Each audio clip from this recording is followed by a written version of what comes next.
We buy between 150 and 200 houses a year and have a combined rental portfolio of $25 million. So we are heavily invested in the real estate market and what it does in the near future. So we put together this presentation to help you see what we think is going to happen in the future so you can avoid making a mistake.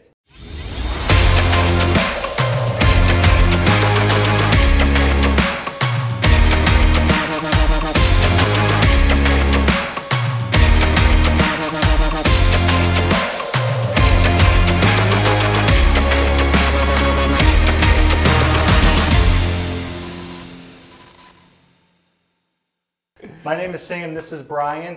We put together this presentation, or actually Bryan put together this presentation about a week ago. He gave it to me and I was blown away. I said, we got to get this on the YouTube channel. People need to see this because Bryan has this innate crazy ability to take all these complex big pieces and funnel them down and simplify them to where it makes sense to us, will make sense to you, but it's also actionable. It's actual evidence. It's not, I think this is going to happen. And we'll get into that. We don't know, we can't predict the future, but we have some pretty key indicators that you put together before I hand you the ball, that we put together that I think is going to help us. And we're not just saying this is what we're going to pin our future on, is what we think is going to happen. So we want to give that to you as well. But before we do that, make sure to subscribe and like our channel. We're actually starting to finally get some momentum. We've been doing this for a couple months now and we put out great content a couple times a week. We spend a lot of time and money to put this together and we really want to provide value, free value to you. So please subscribe and comment in the comment section what you think about as we're going through this. If you agree, disagree, and why.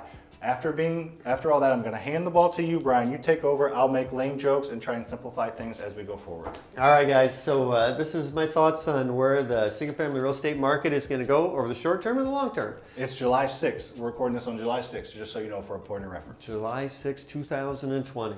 So, quick disclaimer. This is just my opinion on the future of the St. Louis real estate market. I could be totally wrong. So make your investment decisions based on your own due diligence. And something to note there is, we are using St. Louis as an example because that's our hometown. This is where we invest and that's where we have access to the MLS and all these other things that we're going to pull into this presentation. But it is the same concept and the same theories in whatever market you're in. The same Fed is sending money, the same in Missouri as they're sending in California and New York. So everybody's getting this money that we're going to be talking about. So this relates to your whatever market you're in, not just St. Louis. But we're just using St. Louis because that's what we have stats on. All right. So one of the things that's been kind of messing with my brain a little bit over the last couple of months is, how do we have the hottest real estate market that I've ever seen in my 26 years in my... Capital H. You even capitalized I the did. H. That's how hot it is. The market is hot. I mean, houses are selling over list price first weekend out commonly. I mean, Yes. that's typical almost right now. If it doesn't sell for over asking, you asked a lot more than it's worth. Yeah, exactly. Or you wonder what the hell happened. Yeah. Which is not normal. No. I've been doing this for 26 years, 18 years as a full-time real estate investor, and 8 years prior to that as a real estate appraiser. I've never seen the market this hot. And at the same time, we are in a worldwide pandemic. It just doesn't add up. It doesn't add up. If you were zipped in here from the past or the future and you saw what was going on in the news, watched the news and saw everything, you'd be like, wow, real estate is getting crushed, the economy is getting crushed. This is a horrible time to be investing in real estate, and it's not. Who knows what's going to happen in the future? We think we potentially have an idea, but it is crazy right now. Yes. So here's some of my thoughts. First of all, okay, let me back. My thoughts on why the market is so hot right now. It's a combination of these three things. Interest rates are super low. You can buy more because when the rates are low than if rates are higher. You can afford more house if you're paying less interest, for sure. Exactly. Inventory is super low, so there's not that much to buy, so it creates that competition, you know. Supply is low. Supply is super low. And Americans have more money in their pocket while having nothing else to do and working from home, so they want a nice house. That's what they want to spend their more time at their house, and they're thinking this may be the norm for a while, so might as well get a little bit nicer house. If interest rates are low and I have money in my pocket, might as well do it. So that means demand goes up. Supply, demand. All right, so let's talk about those three things. First of all, interest rates. So I got my little handy dandy red pointer here. So, and this chart goes back, I don't know, till like the 60s, I guess, but interest rates peaked in 1980. What were you guys, I wasn't even born yet. What the heck were you guys doing? That's out of control. Almost 20% interest? I was 13 years old. I was playing football. That's what I was doing. All right, fine, I'll let it slide.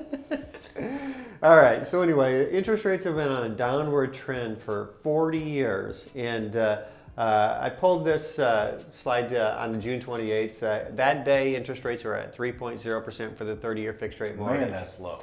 And that's the lowest that it's ever been that I'm aware of. I'm not sure if it was lower than that back during the Great Depression, but as far as I know, that's the lowest it's ever been. In a long time. Long We can time. confidently say in a long time. For sure. And it's been on this downward trend for 40 years. All right, so that's one reason why we feel like the market's so hot. Second reason is inventory is super low. And this is a chart we pulled right out of the MLS system, our multiple listing service here in St. Louis area.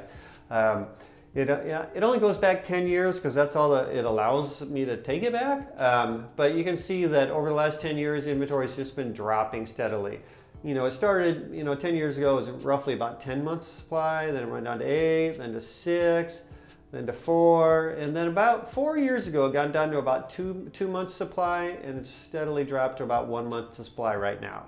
So that means it's less than 30 days to sell a house in that price range, in that $100,000 to $300,000 price range, which is their first-time home buyer, which we'll get into that, and kind of the affordable housing rental type price range in our market. And in your market, if you're in San Diego, it might be like 500 to 700,000 or something like that. So that 100 to 300 might change for whatever market you're in, but whatever that affordable housing market is probably stats are going to look pretty similar to this no matter what market you're in. Yeah, and I think Sam might have said this, but we pulled this data out of St. Charles and St. Louis County, which is the two primary counties that we do most of our work in, and we pulled the $100,000 to $300,000 price range, which is where we do our business. So anyway, so why is inventory so low? I think it comes down to two things: demographics and fewer affordable single-family houses being built. And so let's jump into that.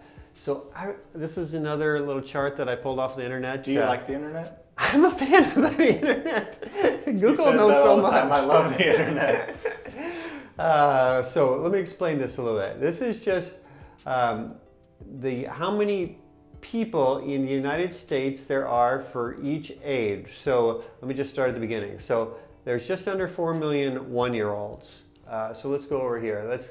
There's 4.7 million 25-year-olds. And let's just for context, go clear over here. There's 500,000 90-year-olds. So you got to get the gist of what this is. It kind of goes in waves, like, obviously everyone says the baby boomer generation is the biggest and then the millennials the biggest now, so it kind of goes in waves. Yeah, and you can see the baby boomer generation's here, the millennials are here. The generation in between was a smaller generation. I don't even know what they called those people. Doesn't matter. It doesn't. So the average age of the first-time home buyer, and this is why I pulled this slide, is 32 years old. So if you go to 32 on this slide, it's about right there.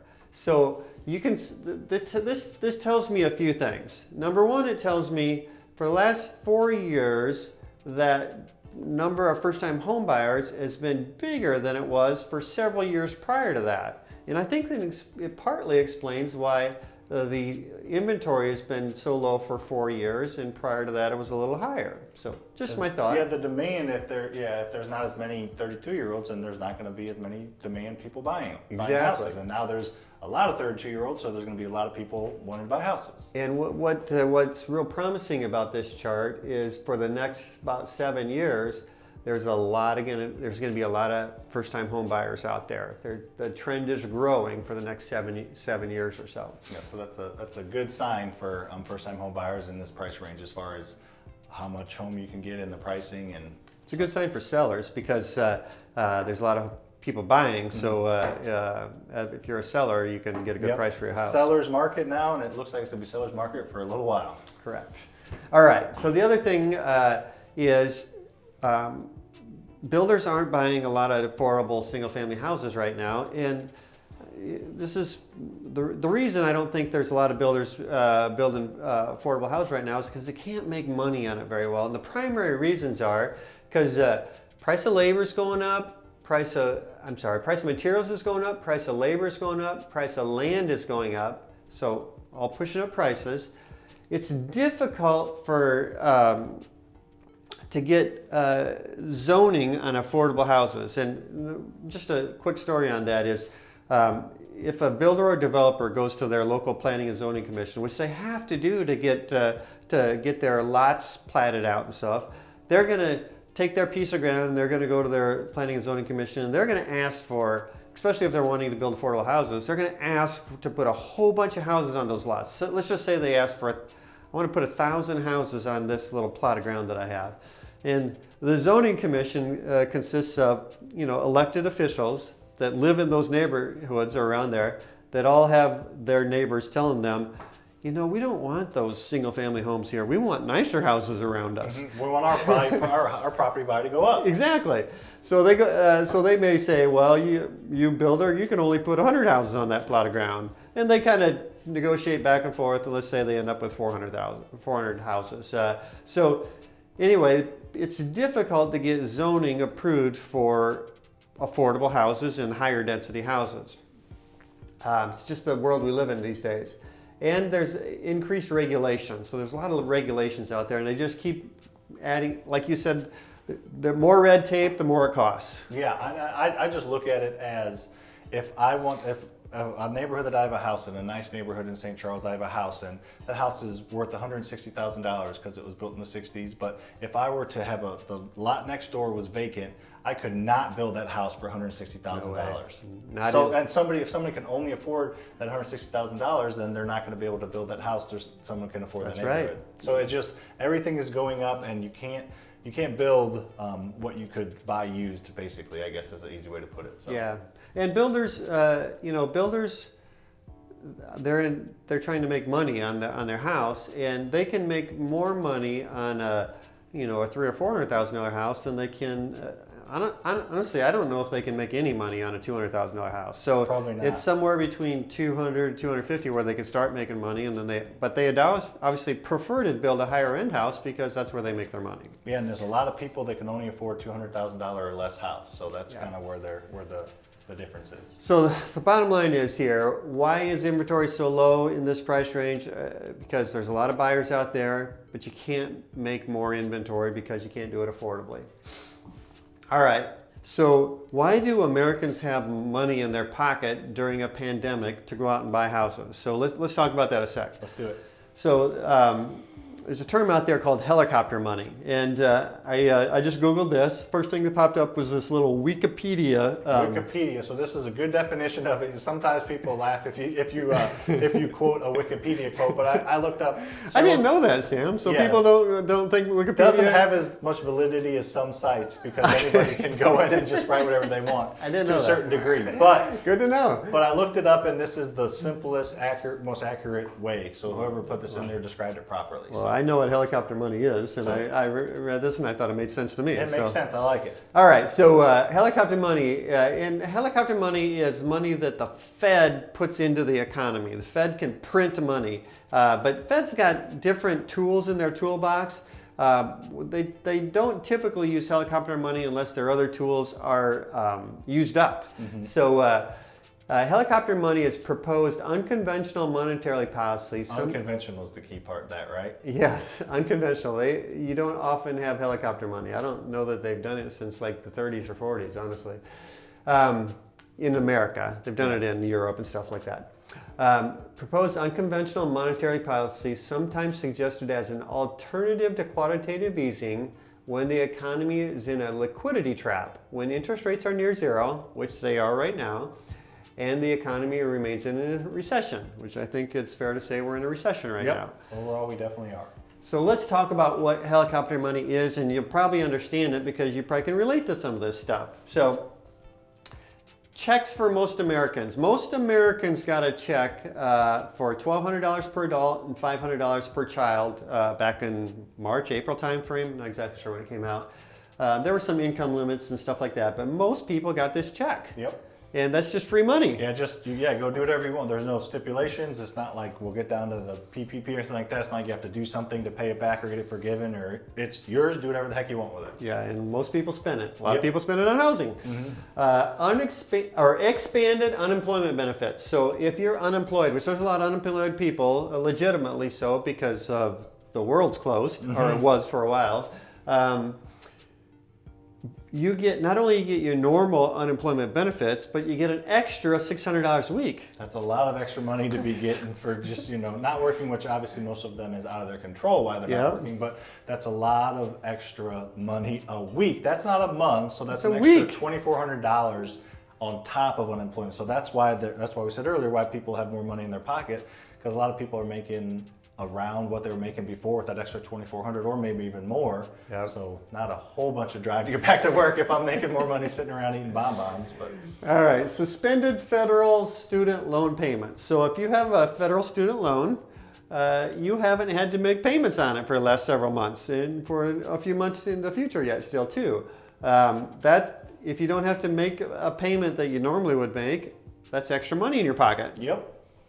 All right, similar to the mortgage forbearance for 6 months. So, and I saw a stat on this the other day. I wish I wrote it down, but there's a lot of people that took this, both of this, federal student loan suspension and the mortgage forbearance. There's a lot of people that took both of those. So, I mean, if you're not paying your mortgage or your student loan, that might be an extra $1,000 in your pocket and a month. And then with this other stuff going on, getting that extra, potentially $2,000 or $3,000, that was more one-time thing. But then the unemployment, I mean, people are potentially making an extra few $1,000s a month over these past few months. People got raises during the pandemic. That's what we always say.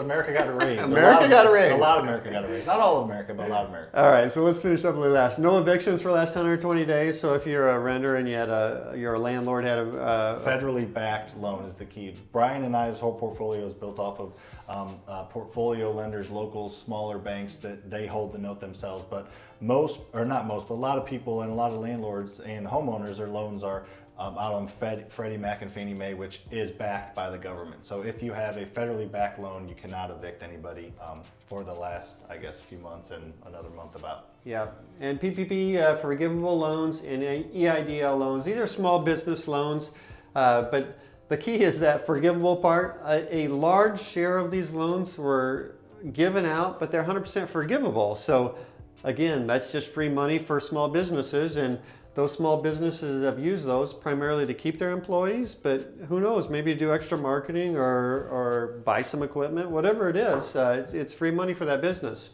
So like we said earlier, America got a raise during the pandemic. And there's some other ones I'm not even getting into, but so these are just the main 6 ones. But yeah, there's a bunch of money got helicoptered from the sky. Money falling from the sky. So what is the average person thinking? And this is just my little statement here. I got money in my pocket because we got a raise. Can't go travel, can't go to restaurants or bars. Working from home, so let's buy a nice house. Or let's buy a house, or potentially move up in a house, buy a nicer house. And a lot of people have done that over the last few months. That's what this chart shows right there.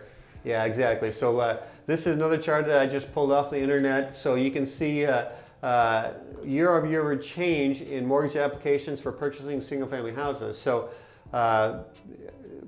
the January, February, early March, there were a lot of people out there looking to buy houses. Kind of that spring hot market with interest rates being pretty low. It was pretty good. Yeah. Then just for a very short period of time, about 30 or 40 days, they kind of went away, kind of just probably early when the pandemic started, and everybody was unsure what was happening. But then they started to figure out that I got money in my pocket.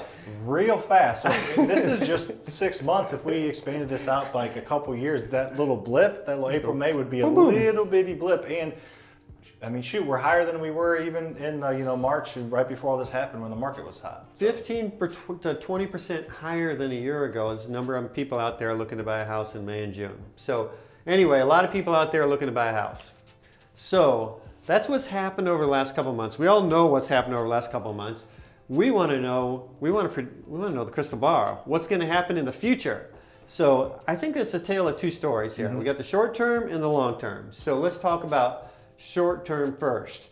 Let's define it. So I'm defining short term as until the pandemic is over and unemployment is back to normal. Which is around that, I don't know, just to be safe, that 5 to 6 or 7%, like 7% or less probably is normal. The Fed wants it to be around 5, right? That's somewhere there. Mandates, yeah. 5 to 6%. And I saw, I think just last week, the unemployment came out again at 11.1%. So that's where we are right now. Which is lower than, I mean, you get into the politics why, but lower than we all kind of thought it'd be at this point. Yeah, So that's a good start. and lower than it was a month before that. But bottom line is it's still elevated. Correct. It's higher than normal. Much higher than normal, yes. And this is just my guess. I think it's going to take somewhere between 6 months and 24 months to get back to whatever the new normal is. So we're in this for a little bit longer. Yep. All right, so the question of what happens to house values in the short term, I believe, is totally dependent on helicopter money. Will there be more coming, or will what's kind of come to an end? Mm-hmm. And so let's talk about that for just a sec. Checks for most Americans. Will they do it again? I mean, they did it once. Will they do it again? If you were a betting man, what would you bet? I think they're going to be more. I think so too. I know there's a ton of thoughts out there on. I think they're. Well, I think they're just kind of waiting to see a little bit what happens before they do it again, see how much they need to do. But yes, I would anticipate something, getting another check or people getting another check. Expanded unemployment benefits. Currently, they're scheduled to run out on July 31st, which is just a couple weeks away. I feel very strongly that that's going to continue. I did some research on this, and there's a lot of different things that the Fed can do. But the best theory that I saw was they're going to continue that and just kind of slowly ramp it down. Maybe the next 6 months is 500, the next 6 months 400. Just kind of slowly ramp that down to encourage people to get back to work, but also people that can't have that extra money. So. Yeah. Federal student loan payments. Are people going to have to start paying on their student loans? If they don't change anything, they're going to have to start paying here at the end of September. Same way with the mortgage. They're going to have to start paying their mortgages again at the end of September. Evictions, that's scheduled to run out here in the next couple of weeks. So if you're a tenant out there and you weren't paying your rent, if the loan was the landlord's loan was a federally backed loan, that was fine. There was no repercussions, but that's going to be coming to an end. And then the PPP loans and the IDEA loans. That money's pretty much been all given out, but will there be more? So the purpose of this slide, and what I think is so cool about right now, is I think we can kind of take a guess of what's going to happen to the money in the if this money all stops. Well, we got I guess issues. We got issues. That's right. And I think that's what I got on the next slide. But bottom line is at the bottom there. Will there be some other form of payments to Americans? Will this continue, or will there be some other form of helicopter money coming? And I feel like we kind of know the answer to that. I mean, not by 100% certainty. This whole video is built on speculation, but educated speculation. I think that I'm very confident there's going to be some form of, whether it's exactly how those are, just another 6 months, or just some different version. But I strongly think there's going to be more helicopter money. So let's talk about what is our prediction for single-family real estate values in the next 6 to 24 months. I think there's two ways to look at it. If the government does not continue doing this helicopter money, I think values are going to drop because people don't have as much money in their pocket. They're going to start losing confidence, especially if they're nothing unemployed. crazy, right? I mean, so you're 5 to 15% up there, which is a big chunk. That's a lot of money, but it's not like values are going to cut in half because what we said earlier, people might not have as much money and not have as much confidence, but the supply is still so freaking low. It'll take a while for that to change. It'll take a while for that to change. It's kind of like a real estate industry is kind of like a big barge. It takes a while to turn around. Even when things go really bad, it doesn't happen overnight like the stock market where you lose 30% value in 2 weeks. That doesn't happen in the real estate market, or it's never happened before. Right on.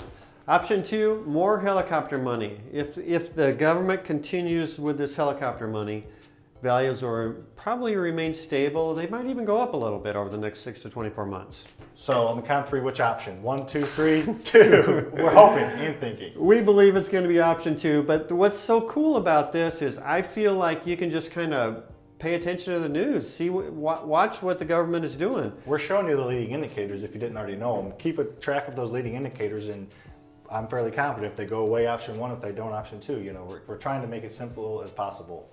Very good. So that's the short term. Let's talk about the longer term for a little bit. Love those pictures. Okay, so just explain those, please. I'm always trying to find pictures on the internet, and sometimes I do okay, sometimes not so good. Did you look very hard for these? I did. Okay. All right. So the house falling in, that's a housing crash. That's values dropping. or values going to infinity and beyond. Brian's a rocket scientist. He has an aeronautical engineering degree. And a Buzz Lightyear fan. And he's a Buzz Lightyear fan, so he had to do the rocket. So let's share what we think is going to happen: crash or values going up. So let's look at some stats. Back to the internet. So the size of the Fed's balance sheet has increased by $3 trillion over the last 4 months. And to put that into perspective, 4 months ago, the size of the balance sheet was $4 trillion. So it's almost doubled in 4 months. $1 trillion's a lot of money, let alone $4 trillion. Yes. $3 trillion, yeah. That's a ton of money that's been pumped into the system. So more money chasing the same amount of goods because there's the same amount of houses out there. The number of houses hasn't increased by 50% over the last 4 months. All right, plus the Treasury. Okay, and real quick, I know this is kind of in the weeds and kind of wonky and stuff, so I'm not going to go into it in detail, but there's the Fed, which is separate than the Treasury. The Treasury is the one that actually gives you the money. Pushes the button to print the money. Right, well, the Fed, yeah, that's true, you're right, yeah. But the ones that get the money in your hands is the Treasury. And that's how they did this $2 trillion stimulus package. Plus there was more on top of that. And we're confident there's more to come. So more money pushed into the system. So more money's coming out. There's more money in the system right now. So that's one side of the coin. Another side of the coin is, I want to talk about interest rates here for just a sec. Okay. So I pulled this chart up because I want to talk about the government debt. And the reason we have this chart is because we're going to get to where interest rates are going, at least in our opinion. All right, so this chart is a chart of how much debt the government has as a percentage of GDP. And this chart goes from 1900 to 2016. I wish it had went up to like a week ago, but for whatever reason, I couldn't find one on Google. Probably a lot of red in that one if we could get one that was sooner. All right, so right now, or a year or so ago, the debt was 120% of GDP. And like you said, it's definitely higher than that today. And it's only been that high one time in history, and that was during World War II. So I want to use kind of an analogy to talk about what all this debt causes. So think about a typical homeowner. Okay. And they go to get a mortgage they go to their mortgage broker or their bank to get a mortgage. The bank's only going to give them a loan for up to what, like 35 to 40% of their income. Their payments can't exceed a certain percentage of their income. Yeah, the bank wants to be secure in that loan. They want to make sure that in their calculations you can afford the loan. Correct. So this is very similar. The GDP of the United States is kind of the income the United States government has, mostly from tax revenue. And their debt, obviously, is how much they owe to anybody that owns United States treasuries, which, gosh, who owns treasuries? A lot of retired people do. A lot of Americans do. A lot of foreign people do. Chinese people do. Japanese, we do a lot of trade with foreign countries and governments, so they buy our debt in that process. So there's a lot of people that are owed this money. And the United States government can't go bankrupt, right? No. Please no. That would be bad news. Then we got to do a whole other video. So what I believe this means is that with this much debt, the Fed has no choice but to engineer rates to stay low for a long time. And the Fed is one of the most powerful entities in the world. And they can control interest rates to a large degree. Yeah, because they are you word this better than I do, but the currency, the United States currency is the backing currency for the world. Yes. And a quick story, when I was in middle school, I told you this before, my middle school teacher told me that Alan Greenspan, which was in charge of the Fed back then, he's not anymore, but he is the most powerful man in the world, more powerful than the president, and I didn't believe it, and I didn't believe it for a long time, but the fact that the dollar controls the rest of the world, and that that person and that entity basically control what the dollar does, and the interest rate is extremely powerful. Yeah, good old Alan Greenspan. Good old Alan Greenspan. The current version is Jay Powell. Jay Powell, yep. All right, so anyway, hopefully that all made sense. And this is just a quick little chart we pulled off the internet. This is the Fed funds rate. That's one of the interest rates that the Fed controls.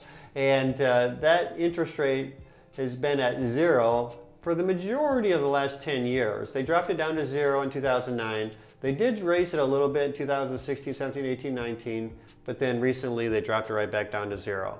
And I feel confident that with how much debt we have out there, the Fed is gonna have to leave interest rates really low for a really long period of time. That's kind of what that slide said. All right, so for all those reasons, and hopefully that all made sense, we believe that if consumers have more money, and real quick, this is... Is that picture of you and Debbie? I didn't know you shaved your head for a while. That's Walt, and I can't remember Walt's wife's name, but from Breaking Bad. I love this picture because they didn't know what to do with all their money. Good problem to have. Well, they had a lot more problems than that. They had a lot of problems, but they had a lot of money. But anyway, consumers have more money right now because, and they're going to for a while because most of them still have their jobs. Not everybody, but most do, and most people will get them back.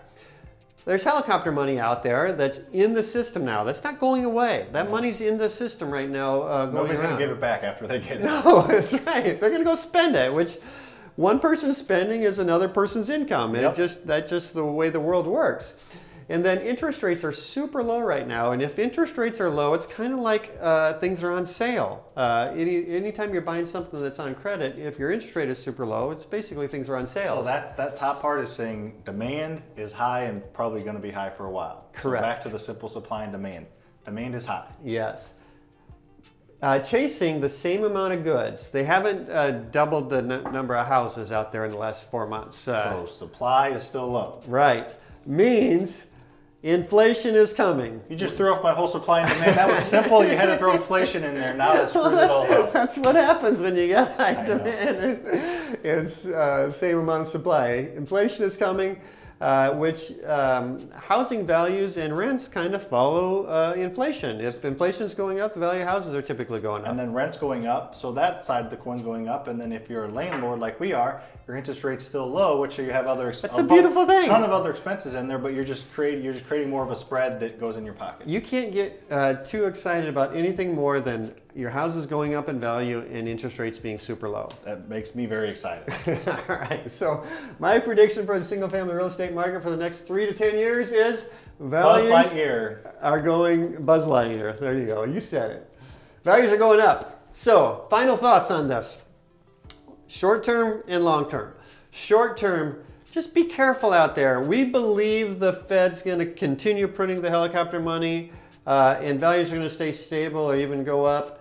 But there's no guarantees with government. The Republicans and Democrats might fight the whole time and not get anything done. Yep, you never know. That's possible. Crazier things have happened. Crazier things have happened. So just be watching. Is that helicopter money getting out into the system?